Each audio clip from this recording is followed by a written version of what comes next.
Everyone, welcome to On the Glide Slope. We're here in the basement sim, and we've got something new today. We are running X-Plane 11.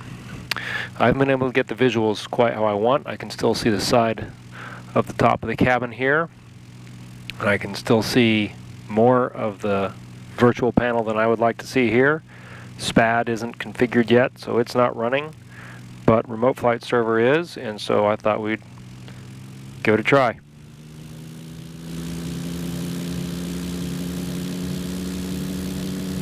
This is in the base Cessna 172.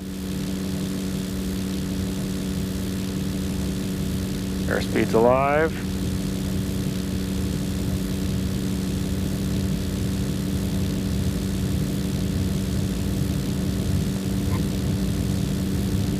Sloped runways. And the fantastic night lighting support that comes with X-Plane.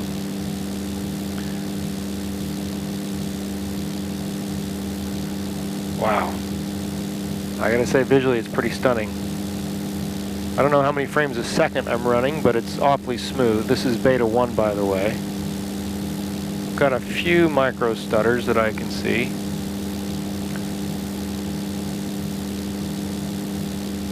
I can see the automobile traffic driving around. We're in Seattle.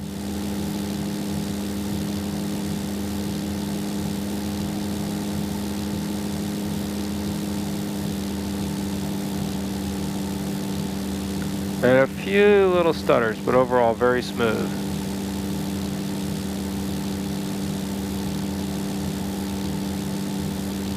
And I haven't even started to mess with settings or anything too much yet, but that's what happens when you adjust the trim wheel. But it visually is really impressive. The lighting is spectacular. And this is all just default.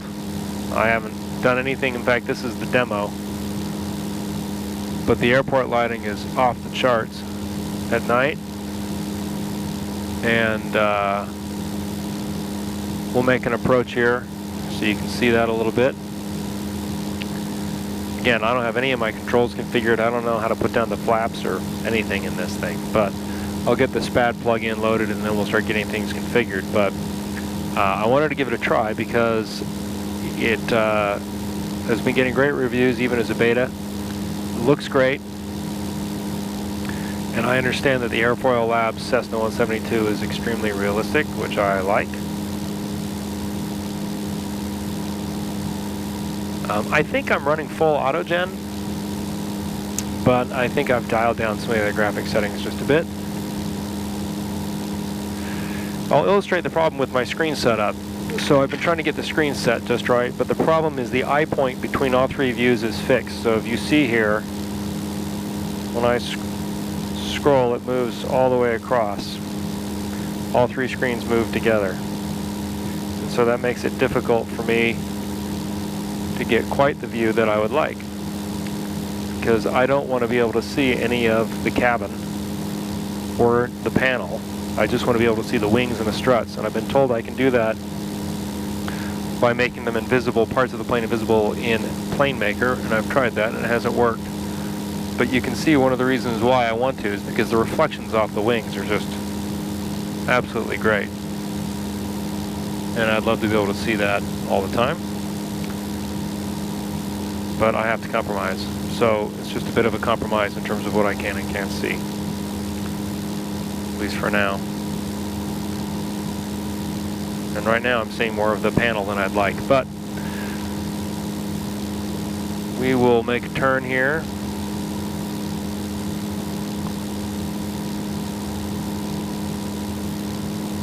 There's Boeing Field in front of us, I believe.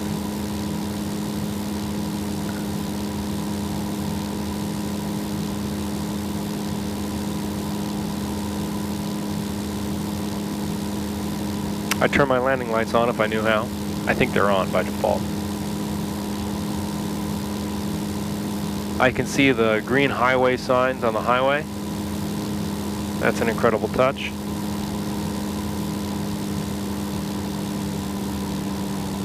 Now it read my TPM quadrant and my yokes and everything, so I didn't have to mess with those in SPAD, but it's not controlling the FIP displays. There's the mountain in the background. There's the airport.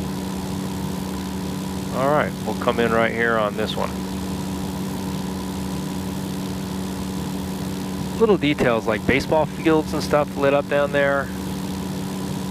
Look really, wow, I have to say, I'm a Prepared fan, but this looks astonishingly good.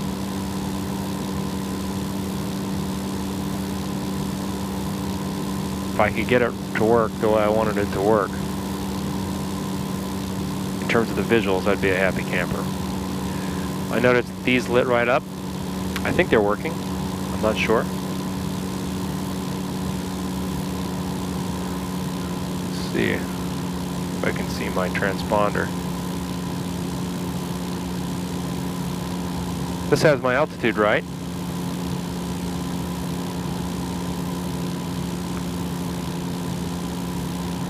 See if I can see. I can't quite see. Besides, we're trying to land an airplane. Let's pay attention. Pay attention. I just saw a police officer go in front of the airport. Had its sirens, its lights flashing, which was cool.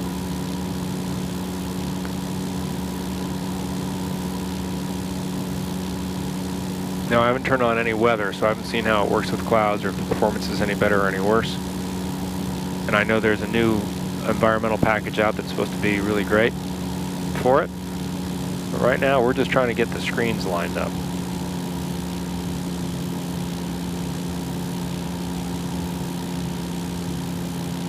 And I can't quite see the runway.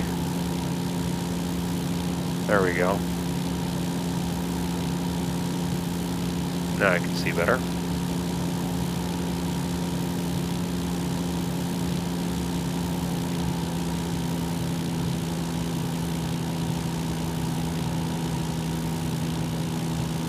Boy, this is incredible at night, I have to say. I'm blown away by this.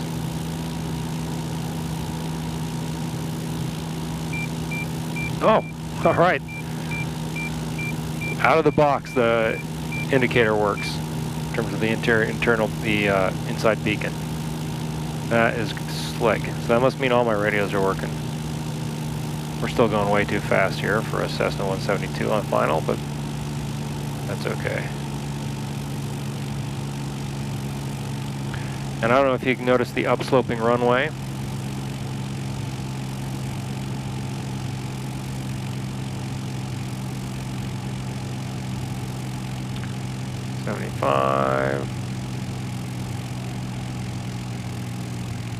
Kind of weird to land on an upsloping landway. You know what I'm trying to say. Kind of. I saw reviews of that screech sound online, people saying that it wasn't the greatest.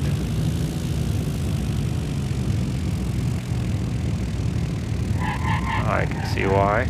That's a beta thing for sure. But if you look and you can see the really detailed taxi lighting going off in the distance and how it looks when you come up over the edge of the top of this sloped runway. That is pretty slick.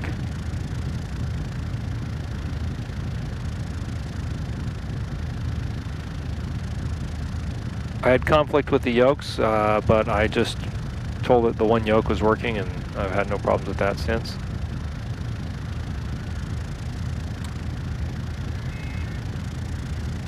And I haven't played with air traffic control or any of that other stuff yet, but I will. But that's an initial shot. So if we can get the screens working, I think this could be a keeper. But I can't fly around seeing the cabin walls all the time. That destroys the point of having a cabin that looks like it has walls for your basement simulator. So there you go, quick roundabout trip at KSEA in X-Plane 11 Beta 1. I'll be following the development of it closely, and hopefully, boy, even just the strobe lighting is awesome. I'll be following the development of it closely, and hopefully we'll get a solution to my screens issue, and we'll be off and running. So, first take. Thanks for watching on the glide slope.